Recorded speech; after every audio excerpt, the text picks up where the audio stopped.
Diskon pajak bagi para pemburu mobil bakal berlanjut, Saudara. Menteri Keuangan Sri Mulyani mengatakan diskon pajak penjualan atas barang mewah akan diberikan untuk kapasitas mesin atau mobil berkapasitas di atas 1.500 hingga 2.500 cc mulai April mendatang.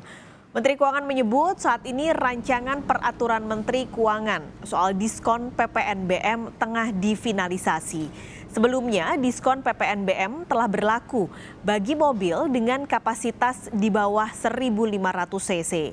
Besarannya 10 hingga 25% hingga akhir tahun atau 100 hingga 25% hingga akhir tahun diskonnya. Nah, diskon pajak diharapkan mampu menggeliatkan penjualan mobil terutama dengan komponen lokal di atas 70%. Kan yang mengenai 2.500 cc kita sedang di dalam proses untuk memfinalisasi peraturan Menteri Keuangannya yang nanti bisa berlaku mulai bulan April, terutama untuk yang di atas 1.500 hingga 2.500 cc. Nanti kita akan umumkan begitu sudah selesai PMK-nya. Sementara itu, Saudara, ekonom menyarankan agar insentif fiskal juga diberikan ke sektor kendaraan listrik agar investor mau membuka pabrik di Indonesia.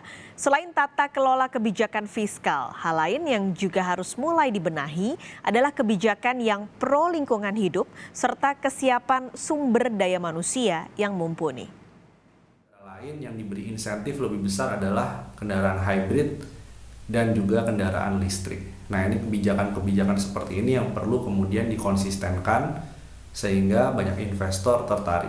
Kemudian yang berikutnya lagi yang paling penting adalah terkait dengan insentif fiskal yang lebih spesifik, juga mendorong pemain-pemain di dalam negeri setidaknya kalau belum bisa assembly atau membuat mobil listrik secara utuh, maka yang harus disiapkan adalah spare part-nya, produsen-produsen komponennya, karena peran Indonesia dalam rantai pasok mobil listrik ini masih relatif kecil atau masih relatif rendah.